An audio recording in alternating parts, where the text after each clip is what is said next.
Salut les amis, bienvenue sur ce nouveau numéro de la Minute Fiscale de Radio Kamit. Aujourd'hui, nous allons essayer de donner une suite logique par rapport à notre précédente vidéo qui parlait de mariage civil en Europe.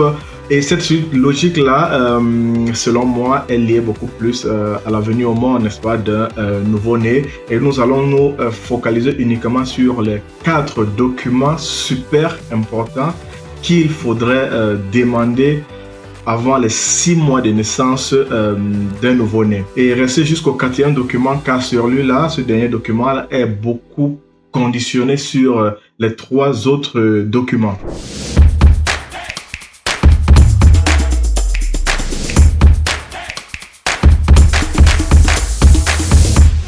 Si vous venez de découvrir donc notre chaîne, je vous invite tout simplement à laisser un like pour soutenir l'initiative, partager la vidéo, laisser un commentaire, surtout cliquez sur la cloche de notification pour ne manquer aucune de nos prochaines vidéos. Mais quels sont donc ces 4 documents super importants qu'un nouveau-né doit avoir avant ses 6 mois. Le premier document est la transcription même de l'acte de naissance. Attention, ici je suis en train de parler d'un cas bien spécifique, c'est-à-dire le cas de ces enfants-là qui naissent des parents étrangers, donc qui n'ont pas encore, disons, la nationalité italienne ou bien la nationalité européenne. Et donc, ces enfants doivent avoir un acte de naissance transcrit. Le deuxième document très important, c'est le passeport de cet enfant. Lorsque vous faites la transcription de l'acte de naissance, il va bien falloir donc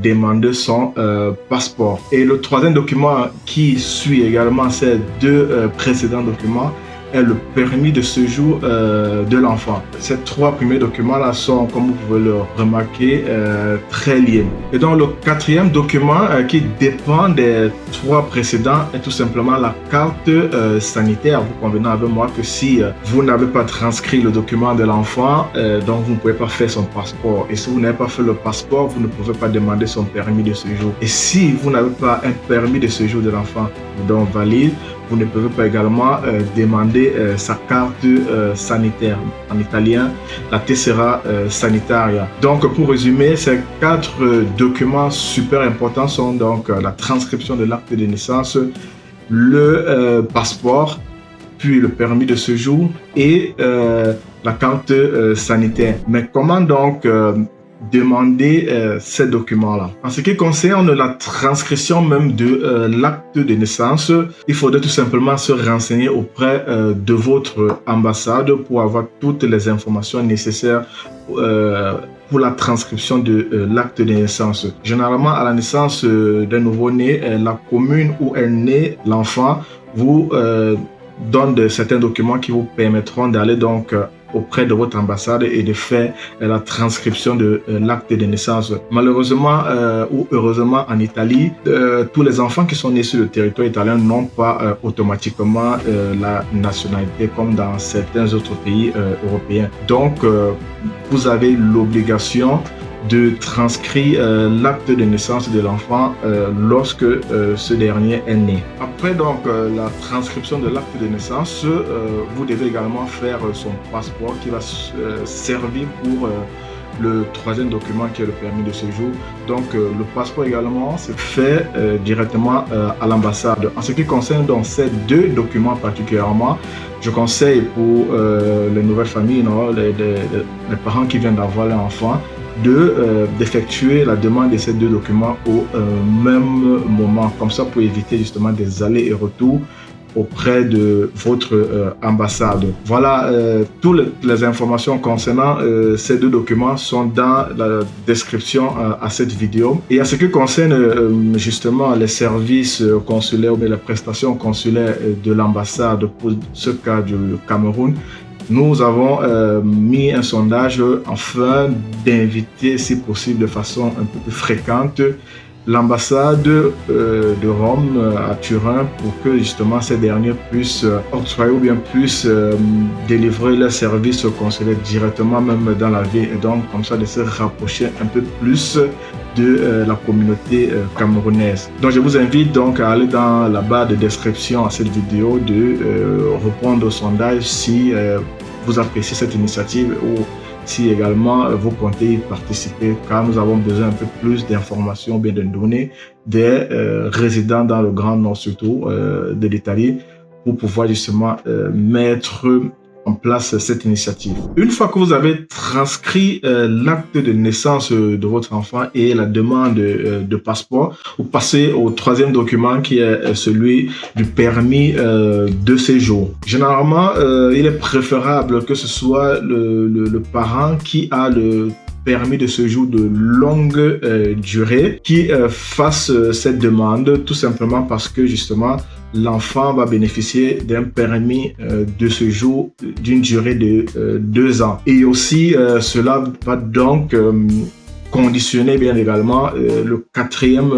document qui est la carte sanitaire. Normalement, la loi prévoit que lorsqu'un enfant vient de naître, il a déjà droit automatiquement à 6 mois de tessera sanitaire, donc à 6 mois de carte sanitaire. Mais vous convenez avec moi que 6 mois, ça passe aussi vite et avec justement les conditions de Covid que nous vivons actuellement. Les procédures sont de plus en plus longues, les rendez-vous sont de plus en plus longs.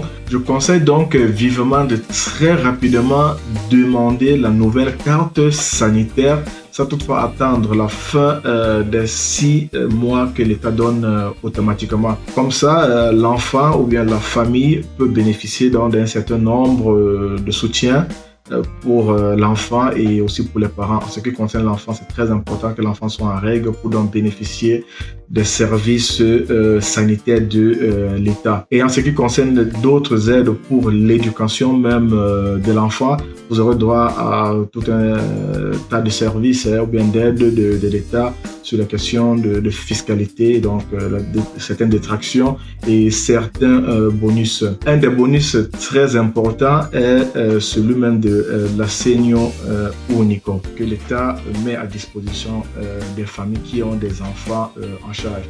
Mais avant toute demande, je conseille également de faire d'abord son ISEE, donc de calculer son ISEE afin d'avoir un ISEE, je dirais, plus bas parce que justement la famille s'est agrandie. Et voilà, une fois que vous avez l'ISEE, vous pouvez faire maintenant toutes les autres demandes qui vous viennent de droit.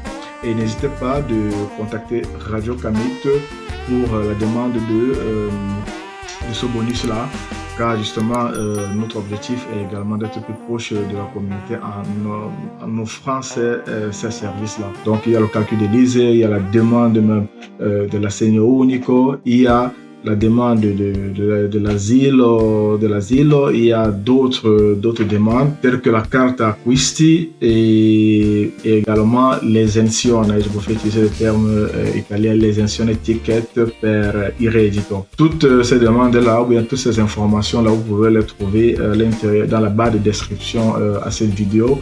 Et nous avons également fait certaines vidéos en ce qui concerne même les bonus qu'une famille peut avoir. Nous arrivons donc au terme de cette vidéo. J'espère qu'elle vous a plu. Laissez un commentaire, partagez la vidéo pour soutenir l'initiative. Si vous avez certains doutes, n'hésitez pas de nous le dire en commentaire. À la prochaine vidéo. Peace.